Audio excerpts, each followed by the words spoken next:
दोस्तों, आज की कहानी है मम्मी जी बिखरे कपड़ों की तरह हम रिश्ते भी समेट ले तो बात बन जाए। दोस्तों, कहानी शुरू करने से पहले अगर आपने चैनल को सब्सक्राइब नहीं किया हो तो कर लीजिए ताकि आपके पास पहुंच सके हर नया वीडियो।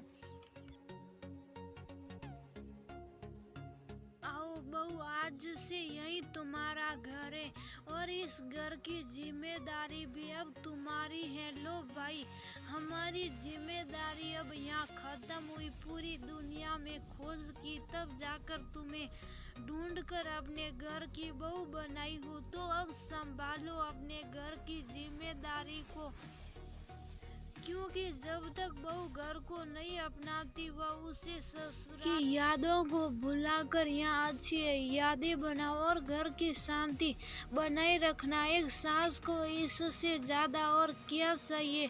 तुम्हें अपने जिगर का टुकड़ा दिया, इससे बड़ा उपहार क्या दे सकती हूँ।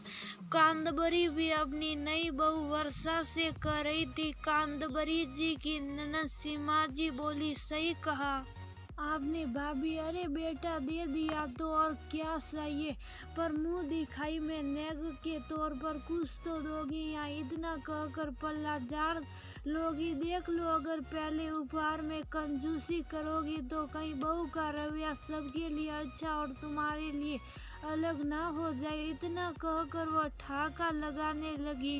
कांदबरी जी बोली, दीदी कोई कुछ बोले ना बोले, ननन का बीच में मसाला मिला ना तो सदियों से सलाह आ रहा है।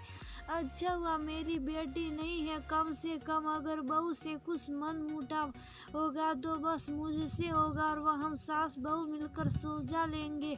कम से कम इसे अपनी ननन की तीखी कटाक्ष तो नहीं सुननी पड़ेगी। इतना कहकर वो भी हंसने लगी तो सीमा जी मुंह बनाने लगी। औरतों की बातें तो कभी खत्म ही नहीं होती।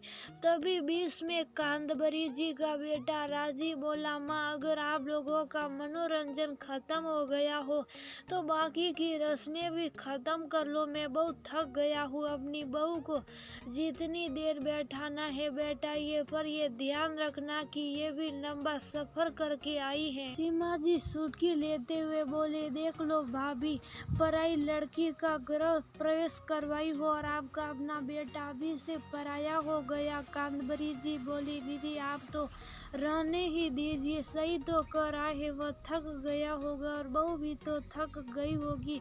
वैसे भी सारी रस्में खत्म हो गई हैं। राजी बहू को कमरे में ले जाओ। सीमा जी बोली, एक बात बोलूं, जब बहू नई नई होती है तो सास कुछ ज्यादा ही प्यार लुटाती है। ऐसे में बहू सर पर बैठ जाती है तो ध्यान रखना मेरा फर्ज था आपको सचेत करना। आगे आपकी मर्जी, क्योंकि अनुभव भी कोई चीज होता है। कांदबरी जी बोली, दीदी आप मेरी चिंता ना करो, मेरी भी उम्र हो गई है। अब मैं किसी की बहू और भाभी नहीं बल्कि सास भी बन गई हूँ। अब तो कम से कम अपनी भाभी को किसी लायक समझो। मेरी बहू की जिम्मेदारी अब मुझ पर है। कहकर उन्होंने उस बात को उसी समय खत्म किया।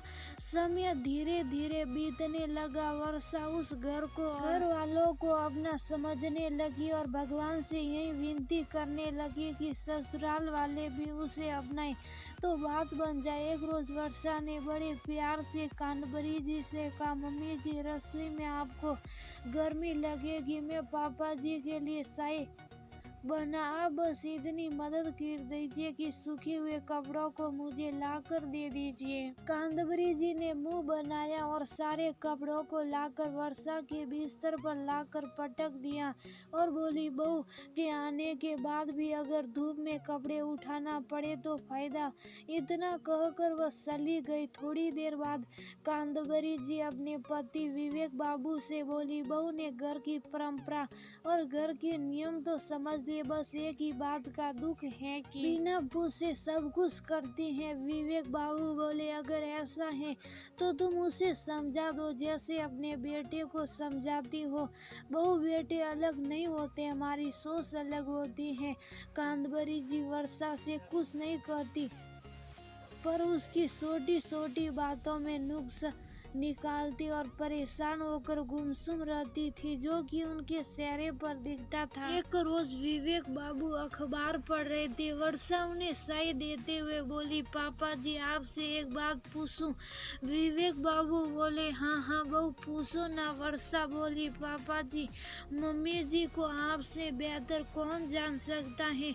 क्या मुझसे कोई भूल हुई है पहले, और अब मैं मम्मी जी के व्यवहार में बदलाव आ रहा? मम्मी जी के चेहरे से लगता है वो मुझसे खुश नहीं है। एक लड़की ससुराल के सभी सदस्यों को अपना ले, परंतु अगर उसकी सास अगर उसे नहीं अपनाती तो लोग आगे का सफर बहुत कठिन हो जाता है। विवेक बाबू ने कहा, बहू तुम समझदार हो, मुझे नहीं लगता तुम्हें कुछ समझाने की जरूरत है। हाँ कांदबरी चाहती है कि कुछ चीजों को तुम उससे पूछ कर करो, बस इसी में वह खुश हो जाएगी। वर्षा बोली, बस इतनी सी बात अगर मुझे पहले पता होता तो ये समस्या तो मैं पहले भी सुलझा लेती। बहुत बहुत धन्यवाद पापा जी। अब देखिए मैं मम्मी जी को कैसे खुश करती हूँ। इतना कहकर वर्षा खुशी खुशी वहाँ से चली गई। आए दिन कांदबरी जी की सीमा जी से बातें होती रहती थी और वह उनके मन में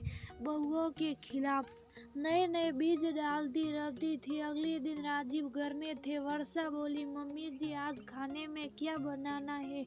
कांदबरी जी बेटे की तरफ देखी। राजीव बोला, माँ ये आपसे पूछ रही है, आप मुझे क्यों देख रही है? कांदबरी जी बेटे को खुश करने के लिए बोली, जो जी साई बना लो। अब जब बेटा और घर तुम्हें सौंप दिया है तो क्या सवाल जवाब क्यों? राजीव वहीं बैठे विवेक बाबू बोले, दिल से कर रही हो यहाँ बेटे को खुश करने के लिए? कांदबरी जी बोली, कैसी बातें कर रहे हैं, बहू बेटे के अलग अलग होते हैं। वर्षा मुस्कुराते हुए वहाँ से रसोई में चली गई और सबके लिए गरम गरम पोहा, धनिया की चटनी और सास बनाई और समय पर सबको खाने के लिए बुलाई।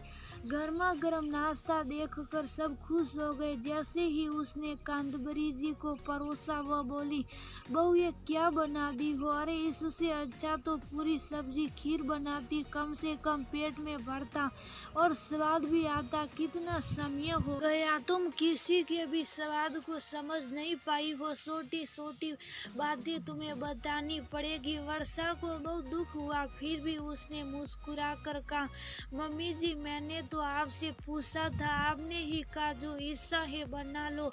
कांदबरी जी बोली, ऐसा नाश्ता तुम्हारे मायके में करते होगे, मेरे घर पर नहीं। वर्षा बोली, मम्मी जी अब ये घर मेरा भी है, ससुराल है तो क्या हुआ, घर है, मैंने ससुराल को अपनाया, बस ससुराल में आप मुझे अपनाए तो बात बन जाए, फिर हर खाने में भी स्वाद आ जाएगा।